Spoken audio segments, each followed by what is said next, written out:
Hello students, welcome to e-learning.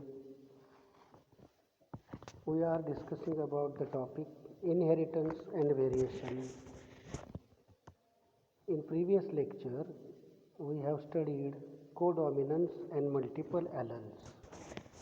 Now in today's lecture, which belongs to Baravi Science Biology, unit number 3, inheritance and variation, part 10.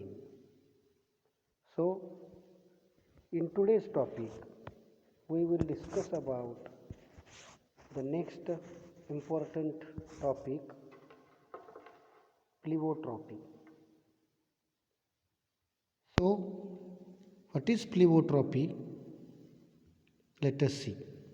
When a single gene determines more than one traits, it is called a pleiotropic gene, and this phenomenon is called a pleiotropy.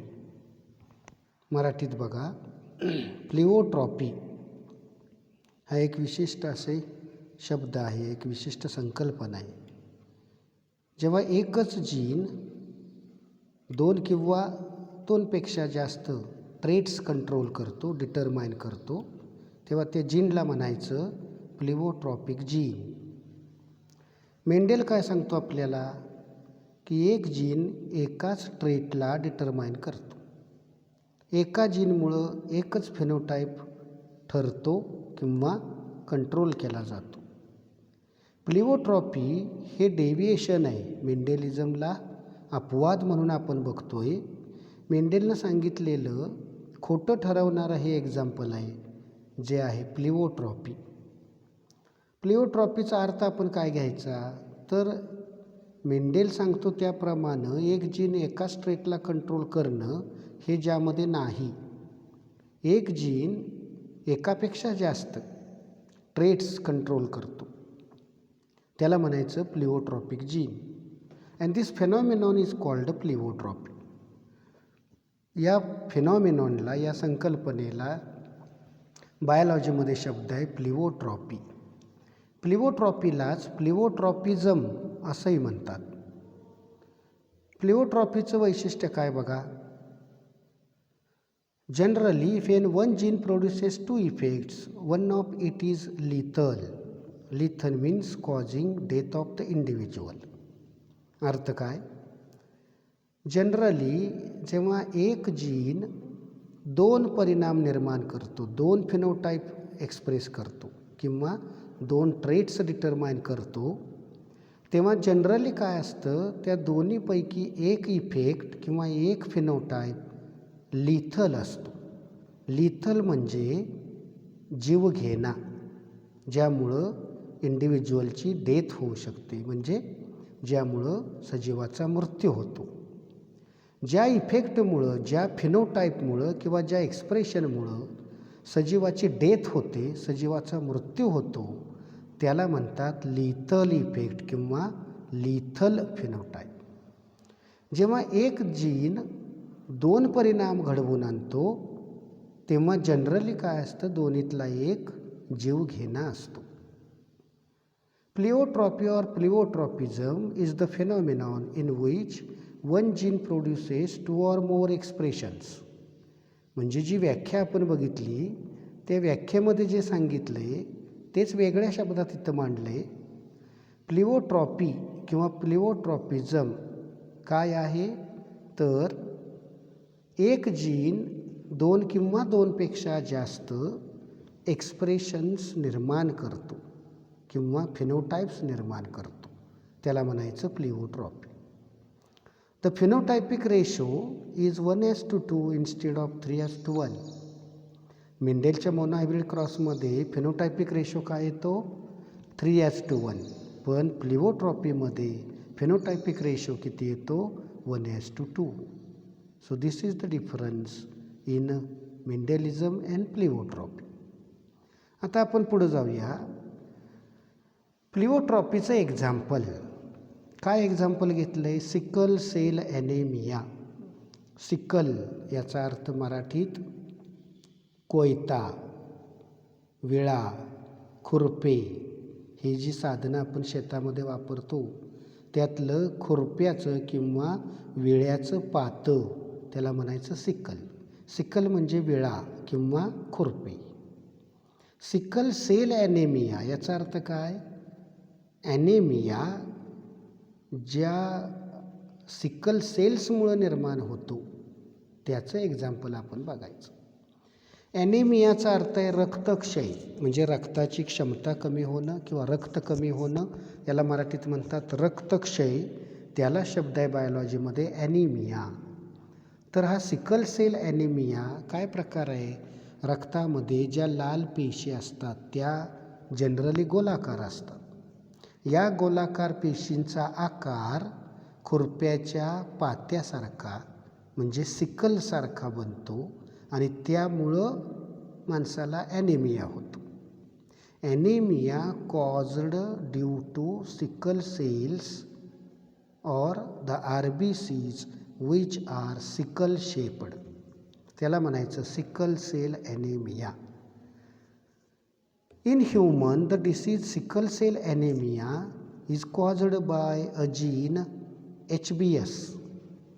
माणसामध्ये sickle cell anaemia हा जो आजार आहे, म्हणजे एक प्रकारचा रक्तक्षय जो माणसाला होतो, हा एक आजार गंभीर जो माणसाला होतो, त्याचं कारण काय आहे तर जीन HBS असं ते जीनला नाव दिले, जो जीन सिकल सेल ॲनेमियाला कारणीभूत ठरतो. आणि हे सिकल सेल ॲनेमिया माणसामधलं घेतलेलं एक्झाम्पल आहे. The normal or healthy gene HBA is dominant on gene HBS. याचा अर्थ काय बघा? नॉर्मल हेल्दी जीन जो सर्व माणसांमध्ये आहे ज्यांना ॲनेमिया नाही, तो कोणता आहे? HBA. म्हणजे हेल्दी स्ट्रॉंग नॉर्मल जीनला नाव दिलं आहे HBA. हा जो नॉर्मल जीन आहे HBA हा HBS या जीनवर डॉमिनंट असतो. म्हणजे हे माणसाचं सुदैव आहे की नॉर्मल हेल्दी जीन HBA हा HBS ज्याच्यामुळं सिकल सेल ॲनेमिया होतो त्या HBS जीनवर डॉमिनंट असतो. So the phenotype of individuals are, म्हणजेच फिनोटाईप्स किंवा जिनोटाईप्स आपण बघताना जिनोटाईपच्या आधारे काय बघतो आपण? फिनोटाईप्स बघूया आपण. HBA असा जिनोटाईप असेल तर नॉर्मल पर्सन किंवा हेल्दी पर्सन असतो. ज्या माणसाकडे HBA अशी जोडी आहे तो माणूस हेल्दी असतो, नॉर्मल असतो, म्हणजे त्याला ॲनेमियाचा त्रास नसतो.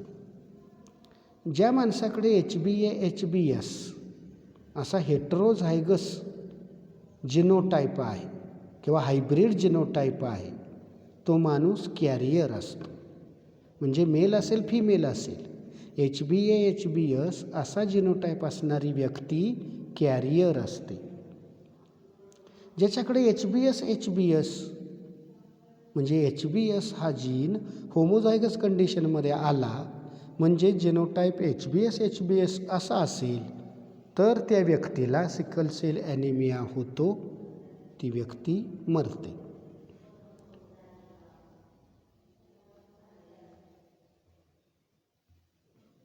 The normals are healthy and do not suffer from anaemia. Normals म्हणजे हेल्दी, नॉर्मल पर्सन कसे असतात? अर्थातच ते नॉर्मल हेल्दी असतात and they do not suffer from anaemia. त्यांना ॲनेमियाचा त्रास होत नाही. The carriers suffer from mild anaemia under low oxygen concentration. कॅरियरचं वैशिष्ट्य काय? जेव्हा लो ऑक्सिजन कॉन्सन्ट्रेशन असतं, म्हणजे ऑक्सिजनचं कॉन्सन्ट्रेशन जर कमी पडलं, तो ज्या ठिकाणी आहे त्या ठिकाणी अवतीभोवती असणाऱ्या हवेमध्ये जर ऑक्सिजन कमी असेल तर थोडासा ॲनेमियाचा त्रास त्या कॅरियर व्यक्तीला होऊ शकतो. म्हणजे ज्या माणसाकडे HBS असा जिनोटाईप आहे तो माणूस जर कोंदट ठिकाणी गेला, फार उंचीवर गेला किंवा बंदिस्त जागेमध्ये जर तो बराच वेळ थांबला, जिथं गुदमरल्यासारखं होतं, जिथं ऑक्सिजनचं कॉन्सन्ट्रेशन कमी असतं, अशा ठिकाणी त्या माणसाला थोडासा रक्तक्षयाचा त्रास होऊ शकतो. The anaemics suffer from severe anaemia and die. ज्यांना एच बी एस असा जिनोटाईप आहे त्यांना ॲनेमिक आपण म्हणतो. ज्यांना ॲनेमिया झाला ते व्यक्तीला ॲनेमिक म्हणायचं. ज्यांना ॲनेमिया झाला त्याला ॲनेमियाचा अर्थातच त्रास होतो आणि ती व्यक्ती जगत नाही, ती व्यक्ती मरते. The gene HbS is responsible to convert normal RBCs into sickle cell RBCs और half moon shaped RBCs. HbS हा जो जीन आहे तो नॉर्मल गोलाकार ज्या RBCs ब्लडमध्ये असतात त्यांचं रूपांतर सिकल शेप्ड म्हणजेच हाफ मून शेप्ड, मराठीत खुरप्याच्या किंवा वेळ्याच्या किंवा चंद्रकोरीच्या आकाराच्या पेशींमध्ये रूपांतरित करतात. नॉर्मल RBC कशी असते? गोलाकार. आणि सिकल शेप्ड कशी असते? चंद्रकोरीच्या आकाराची. म्हणजे पेशीचा आकार एकदम कमी होतो आणि पेशी चंद्रकोरीच्या आकाराची बनते किंवा खुरपे विळा यांच्या पात्यासारखी बनते. याला इंग्लिशमध्ये हाफ मून शेप्ड असं म्हणतात. So half moon shaped RBCs किंवा सिकल सेल RBCs तयार होण्यासाठी जबाबदार कोणता जीन असतो? HbS. So when HbS is in homozygous condition RBCs become sickle shaped and their capacity of carrying oxygen reduces. म्हणजे जेव्हा व्यक्तीकडे HbS असा होमोझायगस कंडिशनमध्ये जिनोटाईप असतो तेव्हा सगळ्या रक्तातल्या पेशी सिकल शेप्ड बनत जातात आणि रक्ताची ऑक्सिजन वाहून नेण्याची क्षमता कमी होत जाते आणि त्यामुळं व्यक्तीला ॲनेमिया होतो. A marriage between 2 carriers will produce following offsprings. अर्थ काय? 2 कॅरियरचं जर मॅरेज झालं म्हणजे मुलगा कॅरियर आहे, मुलगी पण कॅरियर आहे, त्यांच्याकडे जिनोटाईप HbS असा आहे. अशा 2 व्यक्तींमध्ये जर लग्न झालं तर त्यांच्या पोटी जन्माला येणारी अपत्ये म्हणजे मुलं कोणत्या प्रकारचे तयार होऊ शकतात हे आपण आता एका क्रॉसच्या आधारे बघूया. त्यासाठी आपण क्रॉस बघूया. Graphic representation of sickle cell anaemia. Sickle cell ॲनेमियाचं ग्राफिक रिप्रेझेंटेशन आपण बघायचं. आता हे ग्राफिक रिप्रेझेंटेशन आपण बघताना पहिल्यांदा आपण काय घेतो? फिनोटाईप. 2 कॅरियरमध्ये मॅरेज झालेलं आहे त्यामुळे sickle cell carrier crossed with sickle cell carrier. Genotypes काय येणार? दोघांच्याही जिनोटाईप्स HbA HbS. गॅमेट्स कोणते तयार होणार? दोघांच्याही गॅमेट्समध्ये 2 प्रकार असणार. काही गॅमेटमध्ये HbA नॉर्मल हेल्दी जीन असणार तर काही गॅमेट्समध्ये HbS म्हणजे सिकल सेल ॲनेमिया निर्माण करणारा डिफेक्टिव्ह जीन असणार. आणि यामध्ये HbA आणि HbS 2 प्रकारचे गॅमेट्स तयार होऊ शकतात कॅरियरपासून. आता यांचं कॉम्बिनेशन आपण केलं तर काय होणार? जिनोटाईप्स तयार होणार. म्हणजे नेक्स्ट जनरेशनमध्ये जिनोटाईप्स आपल्याला काय काय दिसणार? HbA HbA पहिलं ऑफस्प्रिंग, HbA HbS दुसरं ऑफस्प्रिंग, HbA HbS तिसरं ऑफस्प्रिंग, HbS HbS चौथं ऑफस्प्रिंग. जर आपण पुनेट स्क्वेअरमध्ये ही पुढची पिढी तयार केली तर आपल्याला त्यामध्ये 4 ऑफस्प्रिंग तयार झालेले दिसतात. पहिला ऑफस्प्रिंगचा जिनोटाईप HbA HbA, दुसऱ्याचा HbA HbS, तिसऱ्याचा HbA HbS आणि चौथ्याचा HbS HbS. फिनोटाईप्स काय येणार? HbA HbA असेल तर जन्माला येणारं मूल नॉर्मल असणार, त्याला सिकल सेल ॲनेमियाची ट्रेट नसणार. HbA HbS असं ज्यांचा जिनोटाईप आहे त्या दोन्ही ऑफस्प्रिंगमध्ये कॅरियर कंडिशन येणार. म्हणजे ही व्यक्ती नॉर्मल वातावरणात नॉर्मल असणार, हेल्दी असणार, पण कोणत्या ठिकाणी जिथं ऑक्सिजनचं प्रमाण कमी आहे तिथे ही व्यक्ती गेली की त्याला माइल्ड ॲनेमियाचा थोडासा त्रास होणार. HbS HbS असा जिनोटाईप असणारं मूलसुद्धा यांच्या पोटी जन्माला येऊ शकतं आणि हे मूल काय असणार आहे? जन्मताच ॲनेमिक असणार. म्हणजे ते जगणारच नाही. जन्माला येण्यापूर्वी ते मरेल किंवा जन्म झाल्यावर लगेच मरेल. म्हणजे ॲनेमिक जगू शकत नाही, त्यामुळं ॲनेमिक डायज. आता यावरून आपल्याला काय म्हणता येतं बघा? फिनोटायपिक रेशो किती आला 1:2:1 म्हणजे काय 1 नॉर्मल 2 कॅरियर्स आणि 1 ॲनेमिक. याचा अर्थ normal two carrier two anaemic ratio आला 1:2:1. पण ॲनेमिक जगतो का तो जगू शकत नाही. ॲनेमिक डाईज आणि त्यामुळे रेशो काय शिल्लक राहतो फक्त नॉर्मल टू कॅरियर रेशो काय येतो 1:2. आणि म्हणून प्लिओट्रॉपीमध्ये आपल्याला रेशो मिळतो 3:1च्या ऐवजी 1:2. So phenotypic ratio in pleiotropy is 1:2. आता हे 1:2 रेशोचा अर्थ काय 1 नॉर्मल आणि 2 कॅरियर. म्हणजेच कॅरियर आणि नॉर्मल हे जे ऑफस्प्रिंग्स तयार होतात त्यांचा रेशो आपल्याला वेगळाच मिळतो आणि तो मेंडेलिझमपेक्षा वेगळा असतो. आता आपण पुढं जाऊया ज्यामध्ये आपल्याला क्रॉसमध्ये काय सांगितलं ते बघायचं आहे. हा क्रॉस आपल्याला काय सांगतो the above cross shows that the marriage between 2 carriers should be avoided. 2 कॅरियरमधलं मॅरेज लग्न टाळावं. का बरं? कारण 25% अशी शक्यता आहे की यांच्या पोटी ॲनेमिक चाइल्ड जन्माला येऊ शकतं.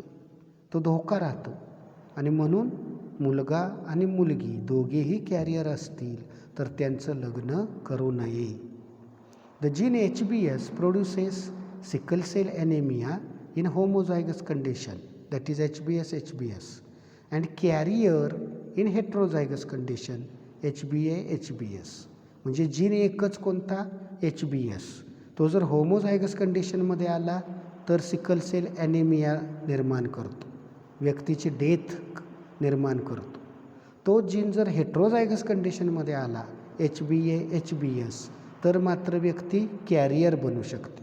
म्हणजे एकच जीन HBS 2 वेगवेगळे इफेक्ट दाखवतो, 2 वेगवेगळे एक्सप्रेशन्स दाखवतो, 2 वेगवेगळे फिनोटाइप्स दाखवतो. म्हणजे तो जर होमोझायगस कंडिशनमध्ये आला सिकल सेल ॲनेमिया निर्माण करतो आणि तो जर हेट्रोझायगस कंडिशनमध्ये आला तर HBS या पद्धतीनं तो हेट्रोझायगसमध्ये आला तर मात्र कॅरियर कंडिशन निर्माण करतो आणि म्हणून या जीनला प्लिओट्रॉपिक जीन म्हणायचं. So gene HBS is called pleiotropic gene. आता कॅरियरला सिकल सेल ट्रेट आहे असं म्हणतात. ॲक्च्युली त्याला ॲनेमिया होतो आणि तो मरतो असं नाही, पण त्याच्याकडं सिकल सेल ट्रेट असते कारण त्याच्याकडं जोडीमधला एक जीन HBS असतो. So the carrier is said to have sickle cell trait. कॅरियरकडं सिकल सेल ट्रेट आहे असं आपण म्हणू शकतो. Sickle cell anaemia disease in human explains pleiotropy. Sickle cell anaemia हा जो आजार आहे हा काय आपल्याला स्पष्ट करून सांगतो प्लिओट्रॉपी.